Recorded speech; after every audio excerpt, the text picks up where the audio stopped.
Olá, meus amigos, minhas amigas, boa noite para todos. Sejam bem-vindos para mais uma noite de estudos do livro Os Mensageiros, livro ditado por André Luiz, psicografia de Chico Xavier. E hoje, dia 30 de abril, estamos para dar sequência ao nosso estudo, esse estudo que realizamos às quartas-feiras. E eu lembro sempre que os vídeos anteriores ficam disponíveis em meu canal no YouTube. Quem quiser acessar, basta pesquisar por Paulo Eduardo Sampaio. No YouTube tem o canal com playlists, cada playlist para um tipo de estudo realizado, tá? Então fica aí a possibilidade. E rogamos a Jesus, o nosso Mestre, que nos ampare, que nos inspire a todos nós, que esta noite de estudo possa ser proveitosa a todos, possamos tirar boas reflexões, aprendizado sempre, para que a gente vá aprendendo a viver melhor, né? A viver de uma forma mais plena, mais voltada para as lições do Cristo, e assim possamos avançar espiritualmente. Deixo aqui um abraço fraterno a todos os amigos que acompanham esses estudos em outros dias. Recebam os nossos votos de muita paz, muita luz, que Deus nos abençoe. E o nosso abraço aqui, o nosso boa noite às amigas, aos amigos que já estão conectando aqui conosco para acompanhar o estudo online. Sejam todos muito bem-vindos. Querida amiga Débora Medeiros, muito boa noite. A Rafaela de Conto, boa noite. A Conchita Bush, que também conosco, que assim seja. Querida amiga Valéria, boa noite, tudo bem? A Sandra Paulino também aqui conosco, muito boa noite. A Lázaro de Oliveira, olá, tudo bem, Lázaro? Bem-vinda. A Iranizo Catelli Gaspar também aqui, muito bem-vinda. A Edna Markovics, Antônio San também aqui conosco, boa noite. Amiga Deise Florencio, bem-vinda. A Márcia Lima, muito boa noite, Márcia. Luci Faria, tudo bem, Luci? Boa noite. A Helena Neves, muito obrigado, que assim seja. O Edson Fukuta, um abraço, Edson, tudo bom? A Valéria está comentando aqui que os estudos têm feito ela ver as provas e expiações de outra maneira. Agradece a Deus por tudo. Que legal, viu, Valéria? Fico feliz. Essa aí é a proposta mesmo, né, da doutrina, nos ajudar a enxergar a vida com outros olhos, né? Percebendo tudo de uma forma muito mais lógica, né? Muito mais sensata, percebendo o amor de Deus em meio a tudo que nos envolve. Isso é que é o legal. Regina Souza, muito boa noite. Muito bom. E todos os amigos que aqui estão e amigas, muito bem-vindos.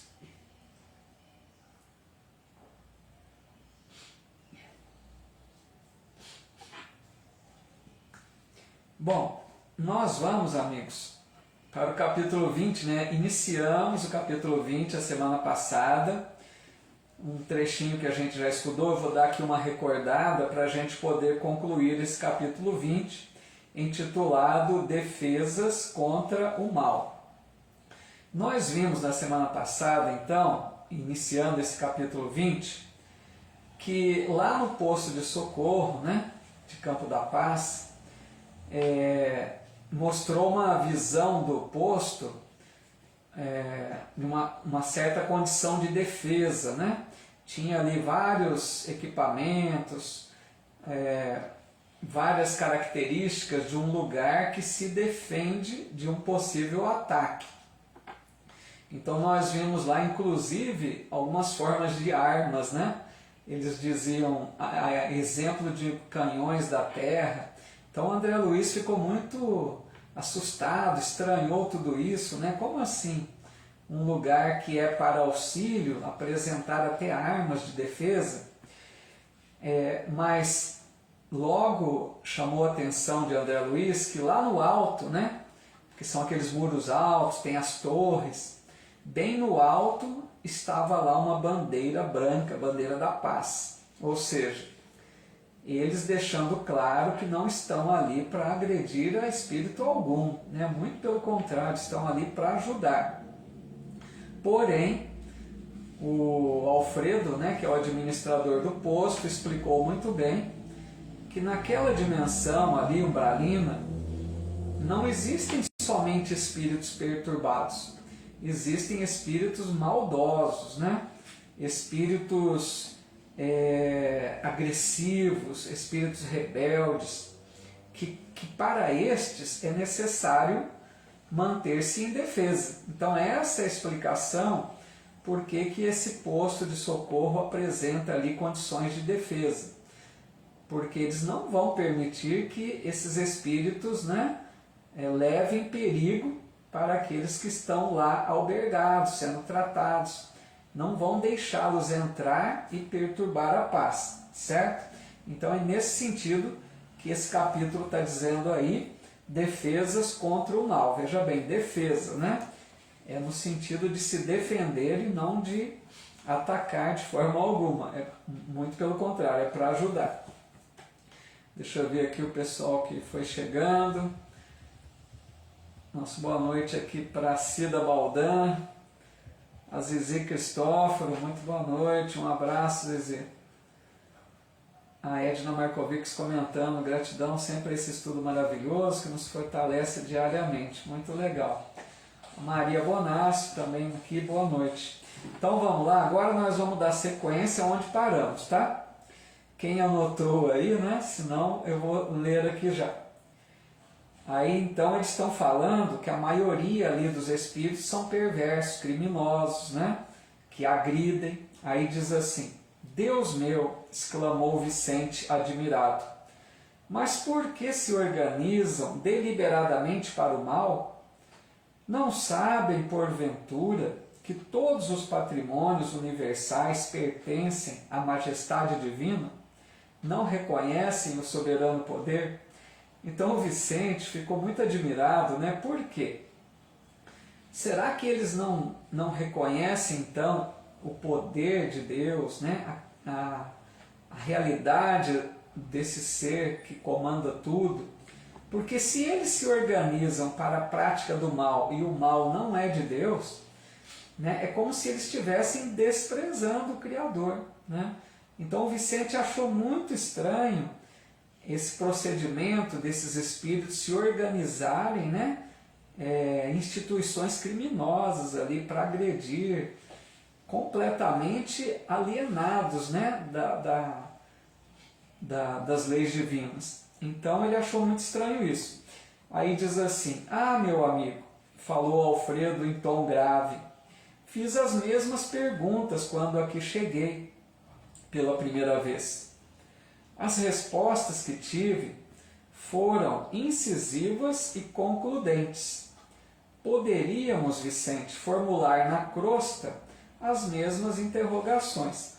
Então o Vicente, né, tranquilizando, o Alfredo tranquilizando o Vicente, dizendo que ele também se estranhou muito quando ele chegou lá a primeira vez e percebeu essas organizações do mal, né? Mas ele disse assim, mas olha, se você prestar atenção, na crosta da Terra há uma semelhança, né? Tem organizações criminosas aqui na Terra também, como se estivessem desprezando o Criador, né? Não reconhecendo o poder de Deus. Aí ele diz, os criminosos que fazem as vítimas de guerra, os exploradores da economia popular, os avarentos misérrimos, os sedentos de injustiçado predomínio e os vaidosos cheios de fatuidade sabem tão bem quanto os nossos adversários daqui que tudo pertence a Deus, que o homem é simples usufrutuário dos bens divinos. Então veja, é lógico, né, o que ele está dizendo. Aqui na crosta, aqui na terra, entre os encarnados, nós vemos um quadro completamente semelhante, né, àquele que se apresenta lá na dimensão espiritual. Aqui também muitos se reúnem para o mal, né? Quantas organizações do crime, e nós vemos, né, a astúcia, a inteligência desses espíritos que agem no mal, completamente distanciados de Deus, né? Apartados, não reconhecem o Criador, estão completamente desligados, né? Porque Deus acolhe a todos, Deus está em toda parte, Deus cuida desses também. Mas eles se afastam de Deus, né, com essa atitude. E ele está dizendo aqui,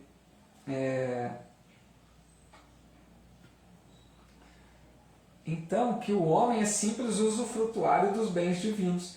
Porque nós, aqui na Terra, né, o ser humano busca tão avidamente possuir os bens, conquistar mais, né, desviar dinheiro, recursos, para ter cada vez mais. E a doutrina espírita nos explica que os bens do mundo nós somos apenas usufrutuários, nós não somos proprietários absolutos. Porque quando desencarnamos não levamos nada conosco. Então os bens que nos chegam às mãos são com a permissão de Deus, né? Desde que buscados honestamente, Deus permite que os tenhamos, mas não para nosso deleite apenas. Não para que a gente dê vazão às más paixões, mas sim para que a gente faça bom uso deles em nosso favor e também em favor de toda a coletividade aí à nossa volta, né?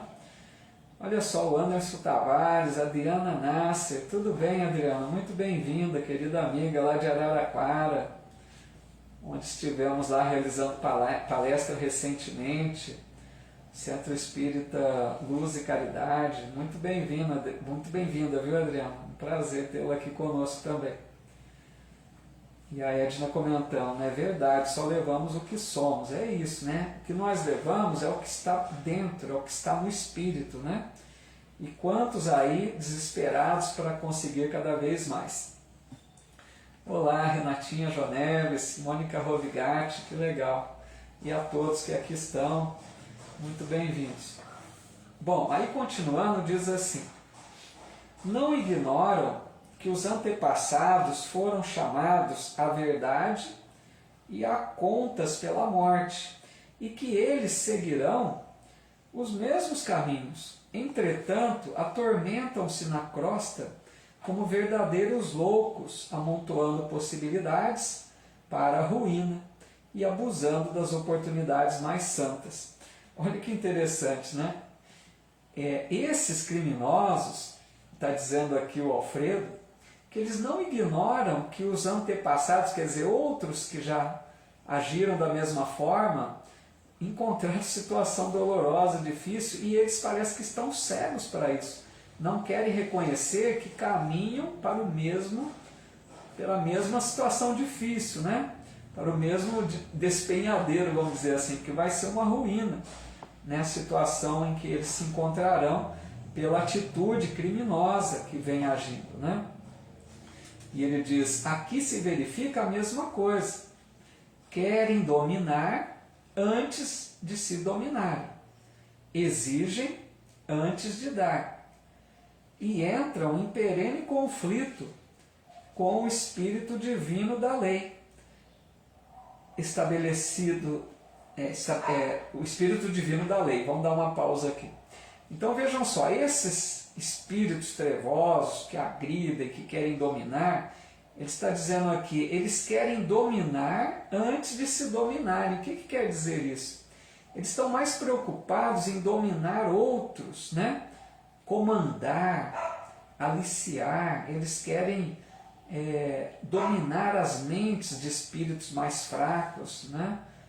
Menos evoluídos, mais ingênuos, para colocá-los às suas ordens. Eles querem comandar, entendeu? Nós sabemos que existem cidades nas trevas que espíritos ali dão as ordens, né? Desprezando Deus totalmente, como se eles fossem o poder maior. Isso nós vemos no livro Libertação. É um livro denso, né? É um livro da série André Luiz também, que fala sobre essa cidade nas trevas, onde lá há julgadores, né, juízes trevosos, que dirigem tudo, que organizam o crime, né, equipes de obsessores, uma coisa assim assustadora. Aí diz assim,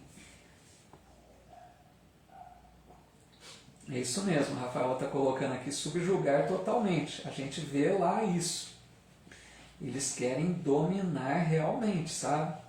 E é uma coisa assim, vamos entender, né, que aqueles que eles dominam também não são inocentes, né? Senão, poderia pensar assim, mas então Deus permite dominar qualquer um? Não. Aqueles que chegam à dimensão das trevas é porque devem também, são consciências culpadas. E ali acabam sendo até escravizados, né? Até o dia que consigam aceitar o convite da luz, né? Para seguir por uma nova jornada.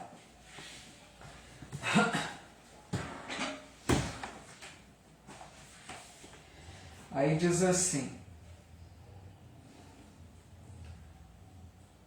estabelecido o duelo entre a fantasia deles e a verdade do Pai, resistem às corrigendas do Senhor e transformam-se esses desventurados em verdadeiros gênios da sombra, até que um dia se decidam a novos rumos. Então vejam que interessante isso, né? Um duelo entre a fantasia deles e a verdade de Deus. Então eles criam uma fantasia de que eles comandam, né? Então estabelece ali um duelo entre o poder que eles acham que têm e a divina lei de Deus, né? Fica ali um duelo entre eles e Deus, em suas leis. E aí está dizendo, e transformam-se em verdadeiros gênios da sombra. Gente, no livro que eu citei, né, Libertação, tem uma personagem lá que é o Gregório, um espírito altamente inteligente, se não me engano ele foi um papa do passado que fracassou muito, e ele, maldoso, né, se rebelou porque imaginava que desencarnaria, receberia o céu, e não encontrou o céu que ele imaginava, então se entregou ali à maldade, e ele comanda ali uma equipe, né, das trevas, e é isso que ele está dizendo, verdadeiros gênios da sombra, né, maldosos. E esses espíritos, amigos, eles não querem reencarnar, eles não querem se submeter, né, às leis divinas. Por isso que nós sabemos que existem as reencarnações compulsórias.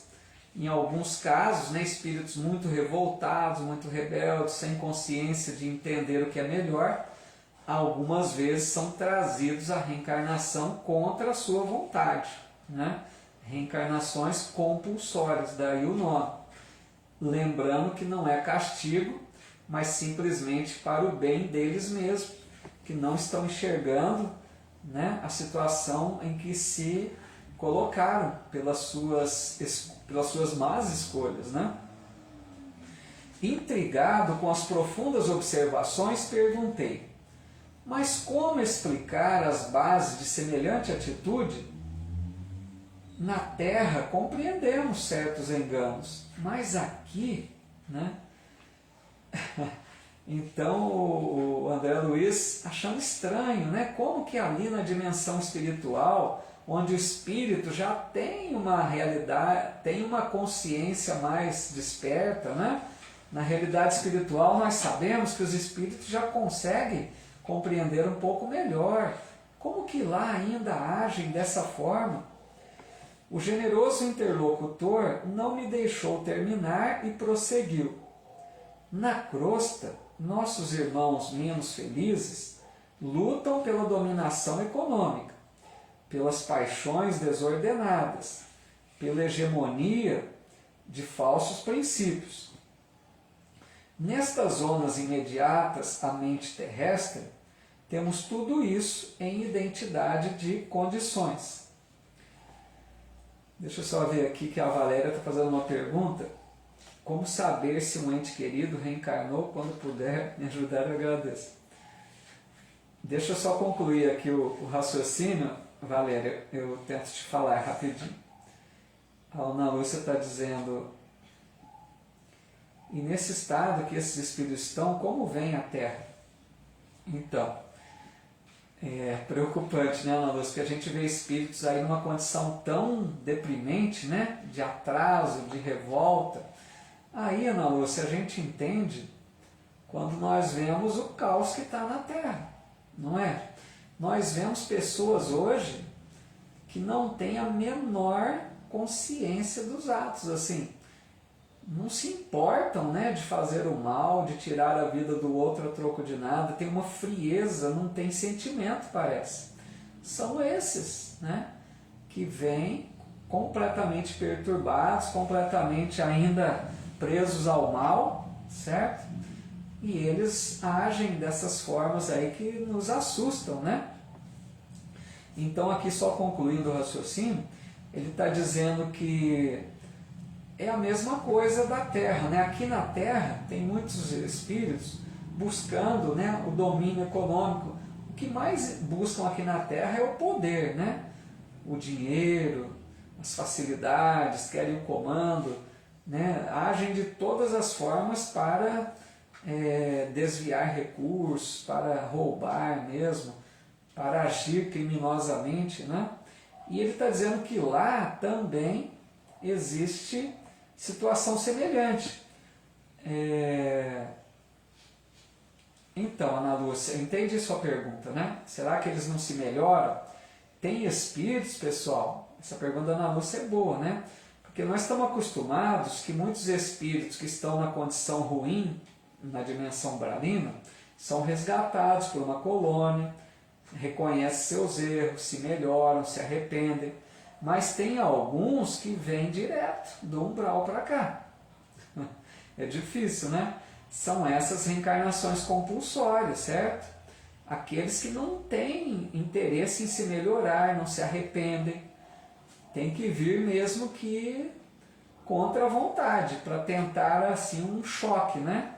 E aí são essas reencarnações difíceis. Então, só concluindo, aqui ele diz assim: entre as entidades perversas e ignorantes, há cooperativas para o mal. Olha só, cooperativas para o mal. Sistemas econômicos de natureza feudalista, baixa exploração de certas forças da natureza, vaidades tirânicas, difusão de mentiras, escravização dos que se enfraquecem pela vigilância, doloroso cativeiro dos espíritos falidos e imprevidentes, paixões talvez mais desordenadas que as da terra, inquietações sentimentais, terríveis desequilíbrios da mente, angustiosos desvios do sentimento. Então não precisa nem explicar muito, né? O que existe na dimensão espiritual, que ele está comparando muito semelhante a questões da Terra. Olha quantos desequilíbrios na dimensão espiritual, né? Escravização, como nós falamos, domínio, desequilíbrios da mente, né? Paixões mais desordenadas que a da Terra. Então os espíritos na dimensão espiritual estão em condições semelhantes a esses perturbados da Terra, né? Tem muitos na dimensão espiritual que não têm, né, perspectiva de melhora rápida, não, estão bem perturbados. Agora tentando responder ali para a Valéria, que eu não queria atrapalhar o raciocínio. A Valéria perguntou como saber se um ente querido reencarnou, né? É difícil, Valéria, não dá para a gente saber isso, né? Justamente porque há o véu do esquecimento, nós não sabemos, nós não temos que ter certas informações, a não ser, Valéria, que por algum motivo fosse importante ser revelado isso, né? Alguém tivesse aí uma intuição, ou durante o sono tivesse um contato, uma explicação do que está acontecendo, tá? Mas geralmente não temos essas informações, não. Então, a Edna perguntando de encarnação compulsória, se eles vêm com uma missão. Reencarnação compulsória, Edna, entenda bem, não, eles vêm assim, praticamente inconscientes, sem o seu consentimento, é uma coisa meio drástica, né? Mas eles vêm para que no meio das provas duras, eles vão de repente se lapidando. É aquela coisa de choque mesmo, né? Eles vão, é uma reencarnação dolorosa, onde eles estão sujeitos a errar de novo. Mas assim, cada reencarnação, eles vão enfrentar as dores, a consequência dos seus atos, certo? Então é uma reencarnação dolorosa, expiatória, e a dor tem uma missão de lapidar o espírito, né? A dor vai devagarzinho ajudando a transformar aquela rebeldia, né? Vai ajudando que eles se arrependam aos poucos, né? É difícil, né? Bom, mas continuando aqui, em todo lugar, meu amigo, as quedas espirituais perante o Senhor são sempre as mesmas, embora variem de intensidade e coloração. Mas e as armas, perguntei, acaso são utilizadas? Como não? O André Luiz estava ainda preocupado com aquelas armas que viu, né? Então ele perguntou, aquilo ali é só enfeite ou será que vocês usam essas armas, né? É isso mesmo, não, você veio na marra, é isso. Então, a Ailton até comentou ali, eu não tinha visto, geralmente na encarnação compulsória o reencarnante carrega a consequência dos seus atos, é lógico, né? Porque são essas consequências que vão ajudá-lo, é a dor na tarefa aí de transformar, né? Aí ele perguntou, as armas são utilizadas? E o Alfredo disse, como não? Não temos balas de aço, mas temos projéteis elétricos. Naturalmente, a ninguém atacaremos. Nossa tarefa é de socorro e não de extermínio. Olha que interessante, pessoal. Então, eles têm armas que, se for preciso, eles usam. Mas, lógico, né, que ele explicou, não são balas como as nossas aqui, que vão tirar a vida, né? Balas de aço, nada disso. Eles usam projéteis elétricos, né? Ele vai explicar aqui. Mas no sentido de assustar, de afugentar o espírito, tá? Vamos ver aqui, tem mais explicação. No entanto, aduzi sob forte impressão. Qual o efeito desses projéteis? Assustam terrivelmente, respondeu ele sorrindo, e sobretudo demonstram as possibilidades de uma defesa que ultrapassa a ofensiva. Então, como eu já falei, né, a principal característica desses projéteis, porventura se eles dispararem essas armas, né, é para assustar mesmo, é um susto terrível, para que eles se afastem, né?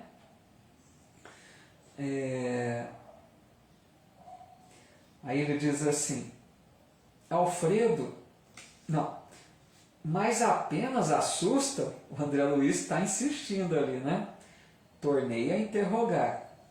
Alfredo sorriu mais significativamente e acrescentou, poderiam causar a impressão de morte. Que diz? Exclamei com insofreável espanto. O Alfredo diz que a hora que acontecem esses disparos, pode causar a impressão de morte. O espírito pode imaginar que ele morreu uma segunda vez aí, né?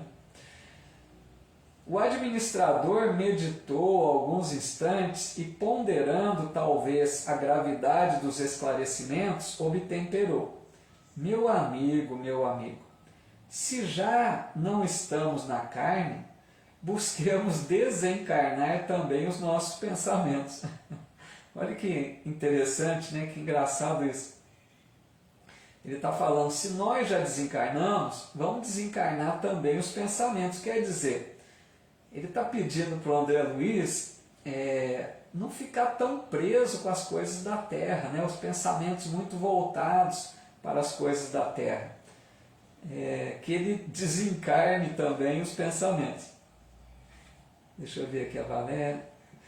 Valéria, então, não, fica tranquila, não está atrapalhando em nada. Eu só não vou... depois eu te respondo, tá? Depois que eu terminar a live, nos comentários eu respondo para você. Para a gente não fugir aqui do assunto. Mas não tem problema, pode perguntar, tá bom? Pode deixar que eu respondo. Aí ele vai explicar então o que é essa impressão de morte, tá?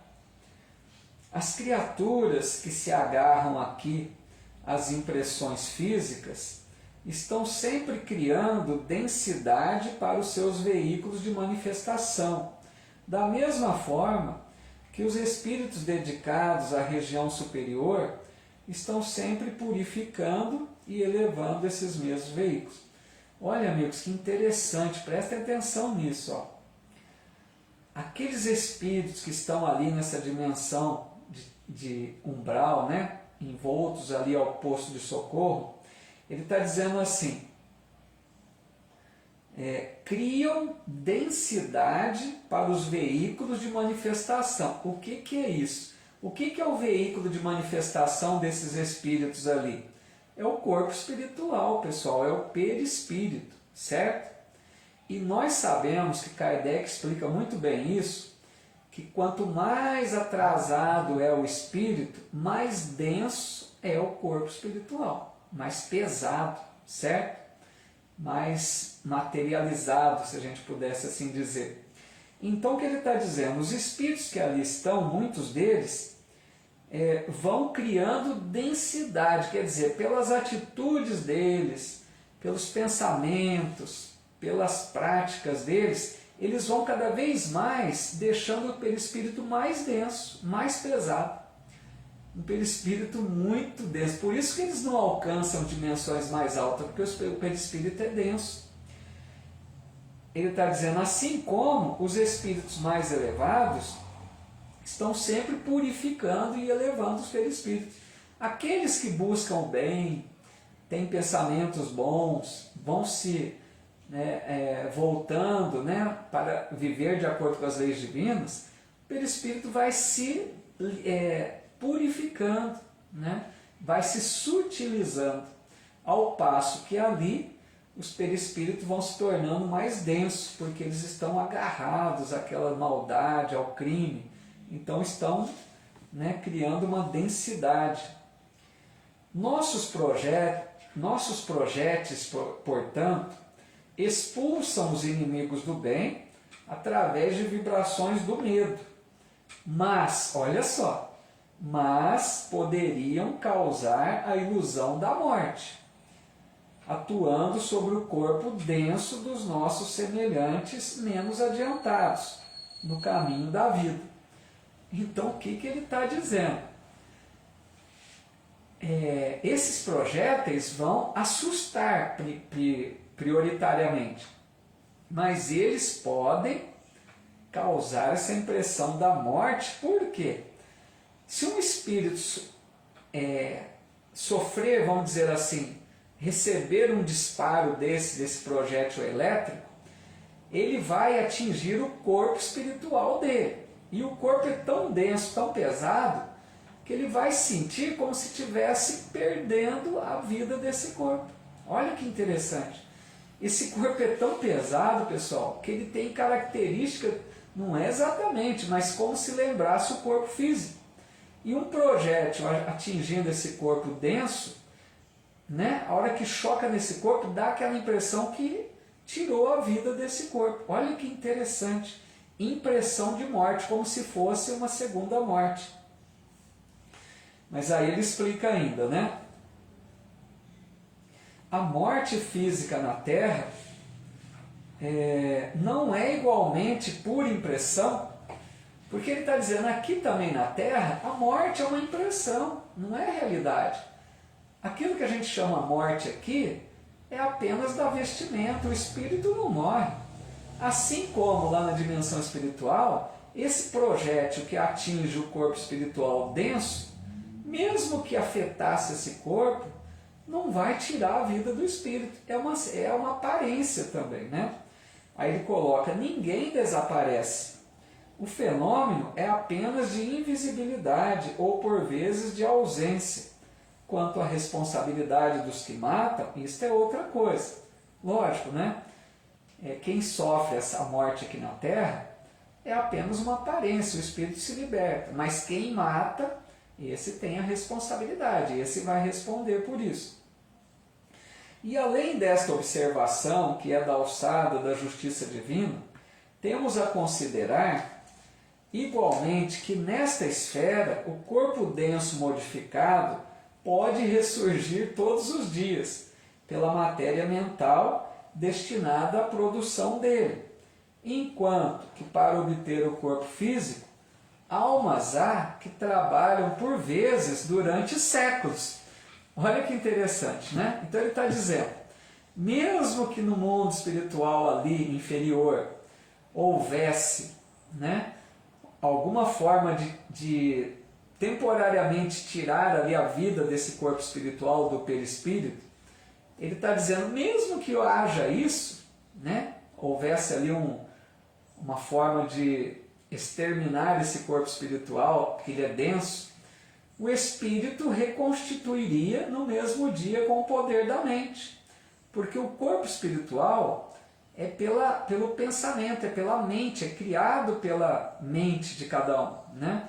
É um reflexo da mente.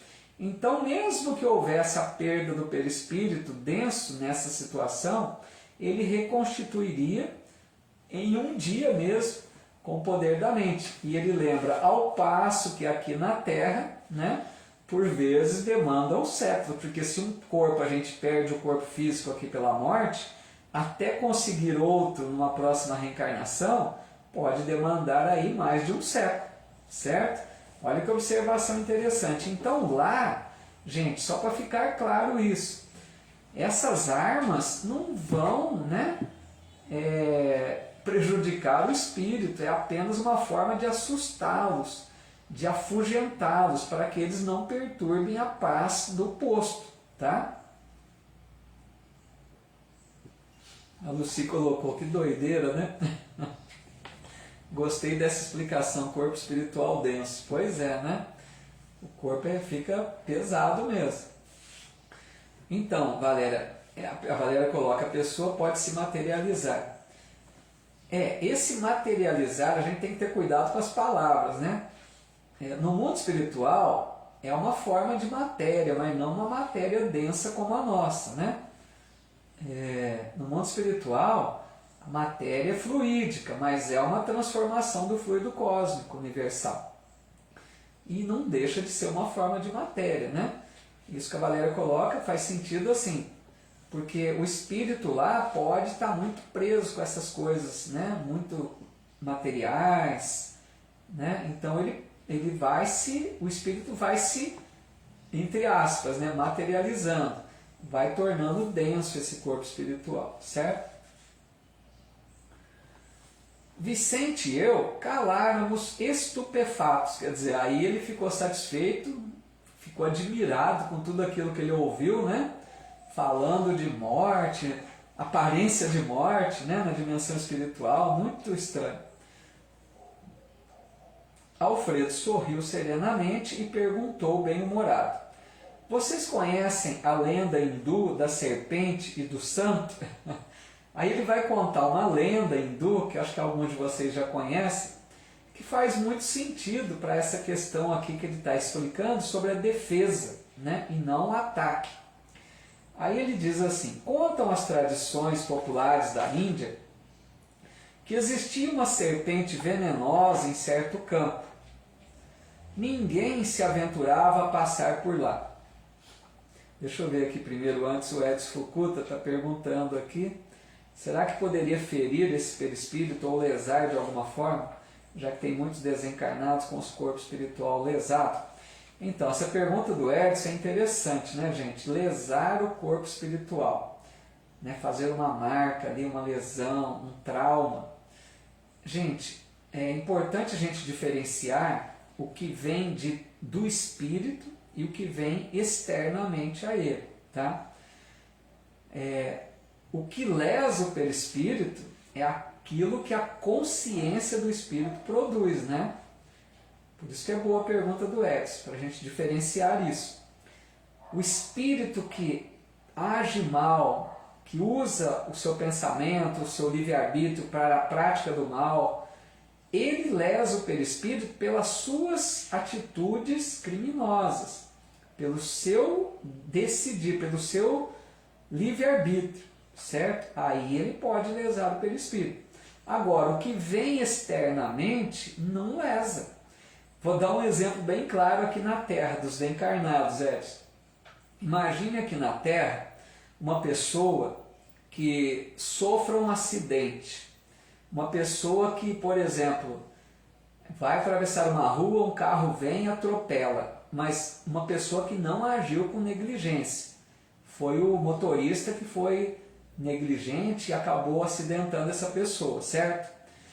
Vamos supor que essa pessoa, ela no acidente, ela sofra a perda de uma perna, um exemplo meio drástico, aí só para a gente imaginar. Então essa pessoa que sofre esse acidente, perdeu essa perna, não foi culpa dela, certo? Ela não agiu mal para sofrer isso. Então o perispírito dela não foi lesado, certo? Então essa pessoa, quando desencarnar, faltando essa perna do corpo físico, o perispírito está perfeito. Agora, tem casos de pessoas que aqui na Terra agem tão mal, né? Usando as pernas e os braços e as mãos para roubar, para agir no mal, com esperteza, com astúcia, enganando. Esses que têm o corpo físico perfeito podem chegar ao mundo espiritual lesados, sem uma perna, sem um braço. Entenderam a diferença? O que parte de decisão do espírito é que lesa o corpo espiritual, que afeta o corpo espiritual. Agora, o que vem externamente, não. No caso ali, um projétil que é arremessado em direção ao espírito, mesmo que afete seu corpo espiritual, ele recupera. Né? Como diz aqui, o poder da mente ele reconstitui, certo? Agora, quando é decisão do espírito para agir mal, aí vai complicar, né? Bom, vamos seguindo aqui então. Vamos voltar aqui na crônica, na lenda hindu, né? Contam as tradições populares da Índia que existia uma serpente venenosa em certo campo. Ninguém se aventurava a passar por lá, receando o assalto. Mas um santo homem, a serviço de Deus, buscou a região mais confiado no Senhor que em si mesmo. A serpente o atacou desrespeitosa. Ele dominou-a, porém com um olhar sereno, e falou: minha irmã, é da lei que não façamos mal a ninguém. Olha que interessante, né? Então, essa víbora, essa serpente que havia num lugar lá, assustava todo mundo, né? Atacava quem passava por ali, mas um dia passou um santo, né? Um sábio, um santo por ali, e a serpente tentou atacá-lo. E ele, né, com a sua autoridade moral, isso aqui é uma lenda, né? Com a sua autoridade, com a sua sabedoria, deu uma dura ali na serpente, né? Dizendo a ela: olha, minha irmã, é da lei de Deus que nós não devemos atacar e ferir a ninguém.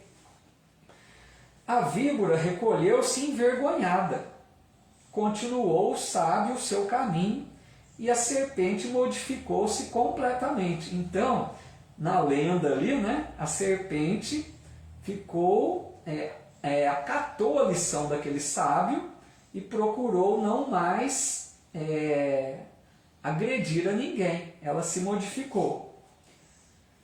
Procurou os lugares habitados pelo homem como desejosa de reparar os antigos crimes. Mostrou-se integralmente pacífica, mas desde então começaram a abusar dela. Então ela foi, olha só que interessante, essa serpente buscou os lugares onde o homem habitava para tentar se retratar, né? Reparar os antigos crimes. Ela queria se reabilitar, ela reconhecia, né, que estava errada. Uma lenda, né, gente? Vamos interpretar no sentido figurado aí. E ela começou a se tornar uma serpente pacífica, não agredia mais a ninguém. Porém, começaram a abusar dela. As pessoas, vendo que ela não agredia, começaram a agir com maldade com ela. Quando lhe identificaram a submissão absoluta, homens, mulheres e crianças davam-lhe pedradas.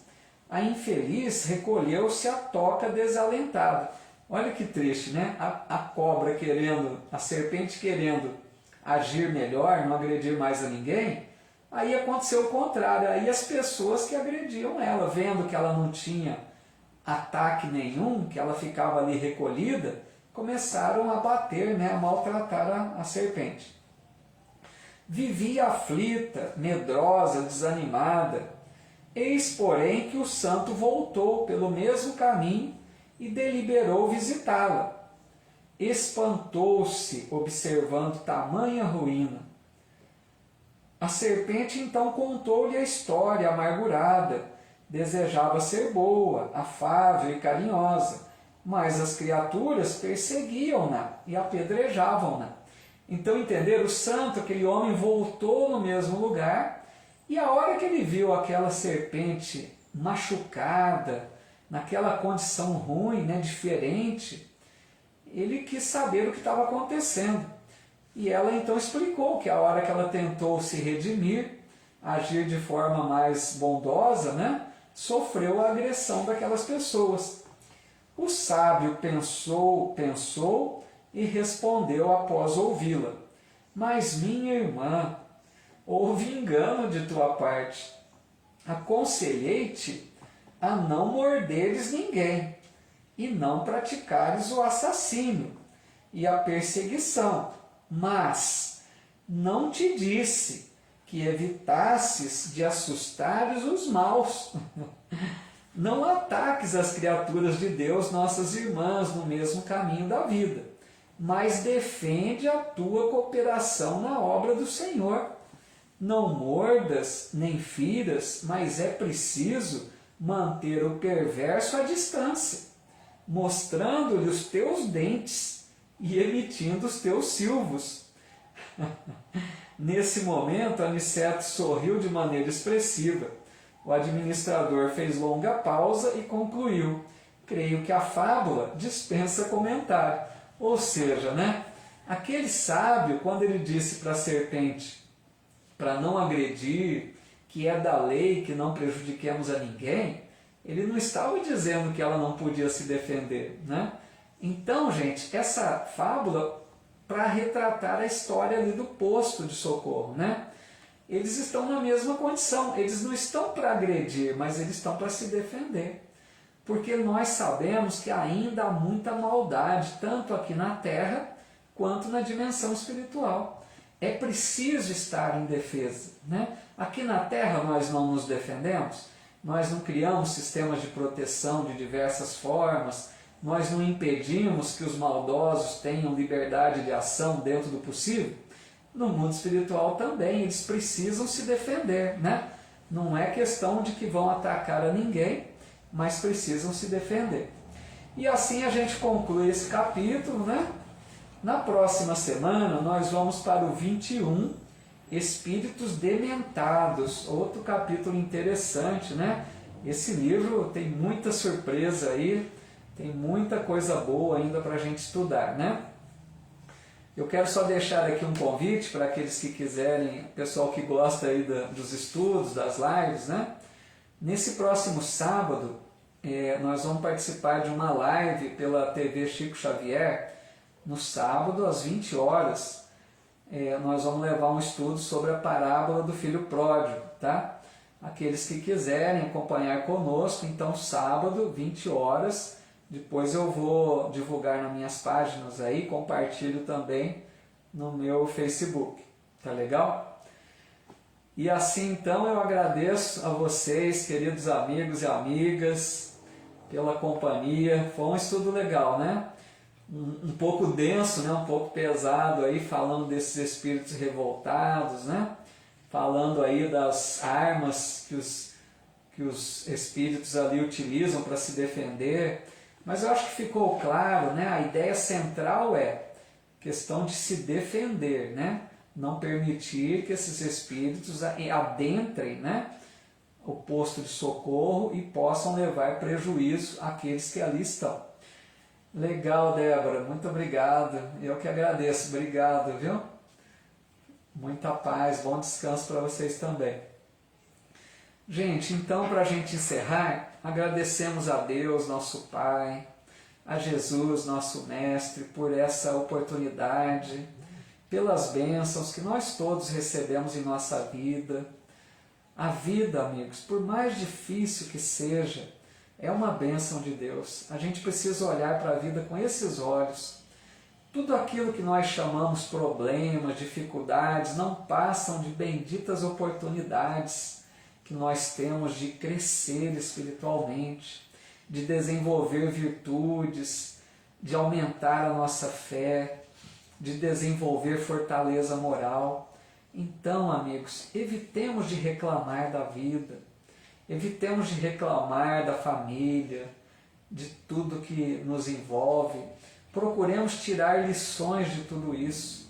E para que a gente então consiga viver bem, desde cedo, ao despertar, elevemos a nossa prece a Jesus, a Deus, pedindo forças, pedindo sabedoria, para que a gente enfrente as dificuldades com tranquilidade, sem desespero, né, com confiança, tá legal?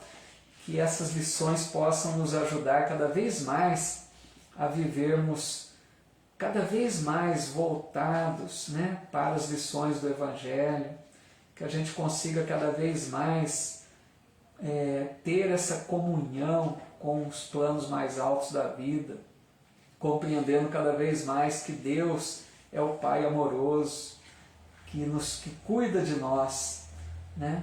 Que a gente tenha sempre um pensamento de gratidão a Deus, nosso Pai.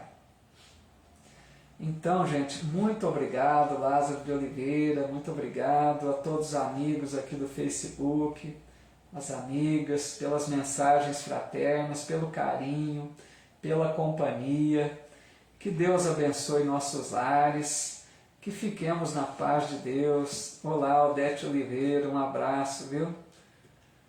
A Arnilda Klettenberg e a todos que aqui estão. Até no sábado, aqueles que quiserem estudar conosco, ou então até a próxima quarta-feira, com mais um capítulo aí do livro Os Mensageiros. Tá legal? Fiquem com Deus. O meu abraço fraterno a todos.